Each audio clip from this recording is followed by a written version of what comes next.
What's going on, folks? I'm AutoMattock, and today we're going to talk about Street Fighter V's potential upcoming changes to Season 2. So we have Akuma, we have 5 additional new characters, new to the Street Fighter universe, whatever that might mean, and it seems a ton of balance changes, but as far as the gameplay itself, we don't have access to the right information until it's released, until it's in our hands and we can actually test it for ourselves. However, what we do have is some insight on the direction in which Capcom is taking the game through a post on Capcom Community made by ComboFiend, and we also have reports on Twitter from players at the PlayStation Experience who got a chance to test out the new build. So, our dear friend Peter, he emphasizes that they want to have each character's uniqueness truly shine. Above here we have an image of Jury, perhaps a bit of foreshadow, and we also have perhaps their main focuses on what they're adjusting, which are the recovery after successful throws, strong anti-air light attacks, and invincible reversal reliance. So he mentions each character's uniqueness. This tells me that they identify that there is a common theme among the strong characters, that they have easy access to anti-airs, they are able to throw you and have strong options after it. And even more is true, the strategy and even the button layout for most characters are quite similar. You're going to have your light attacks, they're going to be 3 or 4 frames, one of them is going to have frame advantage, you're going to have a poke, or you're crouching low forward perhaps, your roundhouse might knock them down. And this is nothing new to Street Fighter. We've seen Ryu and Ken, they grew up in the same karate school or whatever, so they fight very similar. But now they have identified a problem with the whole cast, and it's as if, do you have a bunch of Ryu and Kens in Street Fighter V? So if we take a look at Ultra David's Twitter, we can see that his assessment is anti-air jabs are all worse, only EXDPs have a vulnerability, and frame advantage, positioning worse post throws, no pressure mid-screen. Anti-airing with a light attack does not require you to input a directional motion, which takes time. And since they are often 3 to 4 frames, the moves themselves are extremely fast on startup. So because of the fast startup and the ease of use, you're not required to be concerned with anti-airing while you're zoning on the ground because you are allowed more time to respond if they jump at you. So with this in mind, your attention can be focused on your ground game.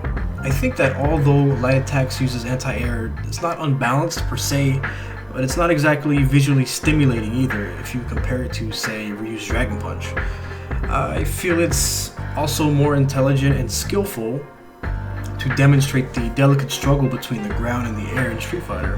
Hopefully this kind of change is more entertaining for the viewer and engaging for the players as well. Concerning throws, Ultra David also mentions that the positioning has been nerfed.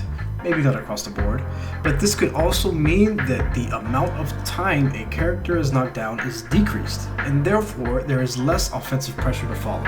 This means less set play. You're presumably not able to cover both the time and or distance to be able to throw them again as they get off the ground. And maybe there's a difference if you have them in the corner, maybe not.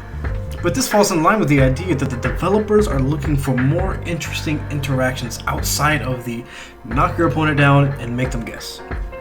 They are adjusting the parameters, the choices in which you are capable of doing damage to your opponent.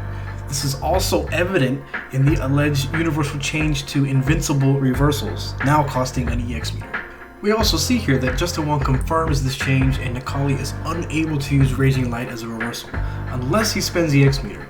This directly affects the risk-reward assessment. If your opponent blocks your EX reversal, you take tons of damage, your opponent gains V-gauge from crush countering you, and you lose the meter as well. You're also invested in spending that bar, which results in not having critical art until later.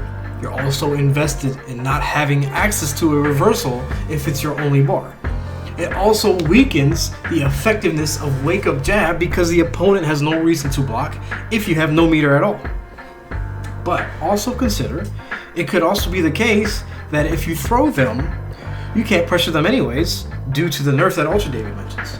So when I consider how one of the best ways to defend yourself after you get knocked down is through an unintended mechanic in Jump OS, when I consider the amount of frame delay in the game, 8 to now reduced to 6.5, that makes it more difficult to react properly to the situation you're in. This is why players such as Daigo and Infiltration have been trying to play as safely as possible to avoid being put in these situations in the first place. Yet, they are often overrun by a few decisions that cascade into a forced, low-reward, high-risk decisions of their own. Just watch Daigo versus Phenom at Canada Cup, and you can see just how unwilling he was to throw out the DP or to jump away from being command grabbed from Nakali. And of course, this isn't always the case. In my opinion, DRA beat Tokido at Capcom Cup, fair and square. But it's pretty difficult to win with Vega while being random. In fact, I would argue that it's just as, if not more effective to play random set play against Vega than it is favorable for Vega in playing solid against you. You're just living in a world of unknowns, but you could potentially win like that, on both ends. It seems to me that the balanced team sees these kinds of extremes and are balancing the game in terms of giving each player more control. So with all things considered, they are reducing the amount of defensive options as well as offensive options on Waco. This to me means they recognize how often players are forced to guess after they are knocked down, but more importantly, how meaningful those guesses are in deciding who wins the match. This puts more emphasis on the neutral game, which is why I believe they are adjusting the anti-airs. So I've also heard reports that the game feels much slower. This might translate to a decrease in the frame rate. If this is true, this might compensate for the frame delay. This encourages zoning to be more reactive rather than proactive, and that's a great thing. It's more intentional and more interactive this way. So I hope you've enjoyed my analysis on some of the Season 2 changes of Street Fighter V so far. There's many other things to discuss. There's a lot of moving parts when you make any adjustments to frame data. But if you want to know more about where I stand with Street Fighter V, you can follow me on Twitter at AutoMattock. And always, if you have any questions or comments, hit me up below or on Twitter. If you're wondering about the music in the background, you'll find more of my music on SoundCloud, and the link is also provided below. See you next time.